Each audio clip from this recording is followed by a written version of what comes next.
Brought to you by Agilus Diagnostics.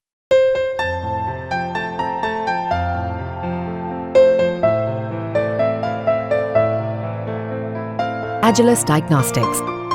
Jammu Kashmir में 10 साल बाद विधानसभा चुनाव हो रहे हैं और चुनाव से पहले सभी पार्टियां वोटर्स को लुभाने वाला ऑफर दे रही है और साथ में घोषणा पत्र भी जारी कर रही है।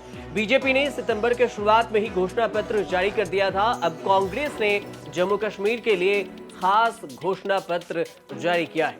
कांग्रेस के घोषणा पत्र की खूब चर्चा हो रही है। ऐसे में आपको इस वीडियो में बताएंगे कि बीजेपी के घोषणा पत्र से कांग्रेस का घोषणा पत्र कितना अलग है।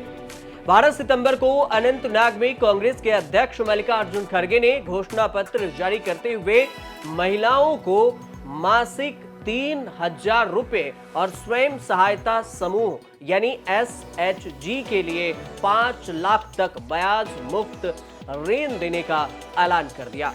इसके साथ ही प्रत्येक परिवार को महीने में 11 किलोग्राम अनाज भी देने की घोषणा की गई। मल्लिकार्जुन खड़गे ने क्या कुछ कहा, वो बयान सुनिए। उनके लिए संविधान के मुताबिक उनको जो हक मिलना चाहिए वो हक हम दिला के रहेंगे। और मनमोहन सिंह जी के जमाने में उन्होंने जो अनाउंस किया था उसमें हमारे फारूक अब्दुल्ला साहब भी थे कैबिनेट में, मैं भी था। तो उन्होंने कश्मीरी पंडितों को यहाँ पर जो रिहेबिलिटेशन करने का वायदा किया था वो हम पूरा करके दिखाएंगे। उसके लिए हम पूरा कोशिश करेंगे। तो आपके बोला ना 11 केजी वापस करेंगे, ये तो पहला है। तो वो 5 केजी छीन लिया, चोरी करने वालों को दिया 6 केजी हो, तो वो 6 केजी हम वापस लेंगे और 5 और 6 11 केजी देंगे। तो ये हमारा वायदा है। इसीलिए इतने धूप में भी आप बैठे हैं, आज सुने हैं, इसीलिए। मल्लिकार्जुन खड़गे जम्मू कश्मीर के लोगों के लिए 5 गारंटी की घोषणा किए। इसके तहत प्रति परिवार 25 लाख रुपए का स्वास्थ्य बीमा और महिला उद्यमी के लिए 5 लाख रुपए का ब्याज मुक्त ऋण देना शामिल है। खड़गे ने यह भी कहा कि अगर कांग्रेस और नेशनल कॉन्फ्रेंस गठबंधन केंद्र शासित प्रदेश में सत्ता में आता है तो इन वादों को पूरा किया जाएगा। इसके अलावा मल्लिकार्जुन खड़गे ने कई सारे ऐलान किए। लेकिन अब आपको बताते हैं कि जम्मू कश्मीर में कांग्रेस और बीजेपी के घोषणा पत्र में क्या सब अहम बातें सामने आई हैं। आप इस स्क्रीन पर देखेंगे तो आपको ग्राफिक के जरिए पता चलेगा कि एक तरफ आपको बीजेपी के घोषणा पत्र दिखाई देंगे तो वहीं दूसरी तरफ कांग्रेस के। कांग्रेस ने जहां महिला सम्मान के निधि के अंतर्गत घर की मुखिया को 3,000 रुपए देने का वादा किया, वहीं बीजेपी को देखें तो बीजेपी ने 1,500 रुपए महीने देने का वादा किया है। रोजगार सृजन के तहत 1 लाख रिक्तियों को भरा जाएगा, कांग्रेस का वादा है। तो बीजेपी कहती है कि 5 लाख रोजगार और 20% अग्निवीरों को राज्य में आरक्षण दिया जाएगा।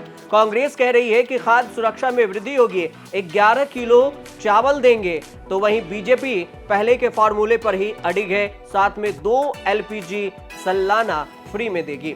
सभी के लिए स्वास्थ्य सेवा बीजेपी के अंतर्गत में कहा गया है कि आयुष्मान कार्ड से 5 लाख का आपको इलाज मुफ्त में होगा, साथ में 2 लाख अतिरिक्त दिए जाएंगे। तो कांग्रेस कह रही है 25 लाख रुपए का स्वास्थ्य बीमा देंगे।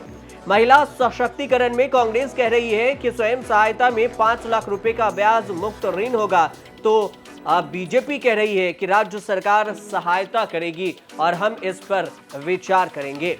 आपको यह भी बता दें कि जम्मू कश्मीर में विधानसभा के चुनाव है और सबसे जरूरी बात यह है कि 10 साल में जो अमित शाह ने बीजेपी की घोषणा पत्र जारी किया और उन्होंने कहा कि 10 साल में 59 कॉलेज हमने बनवाए हैं। साथ में यह भी कहा कि हमने नेशनल कॉन्फ्रेंस के नेताओं के घोषणा पत्र देखा, इसमें 370 खत्म करने की बात कही गई है, जो कि बिल्कुल इम्पॉसिबल है। जिस तरह से पिछले 2 साल में हिमाचल प्रदेश और तेलंगाना कर्नाटक में कांग्रेस घोषणा पत्र के जरिए जीती है, इन तीनों राज्यों में मैनिफेस्टो में कांग्रेस ने जीत के लिए जो अहम भूमिका देखी गई है उसमें महिला को गारंटी देने की बात कही गई।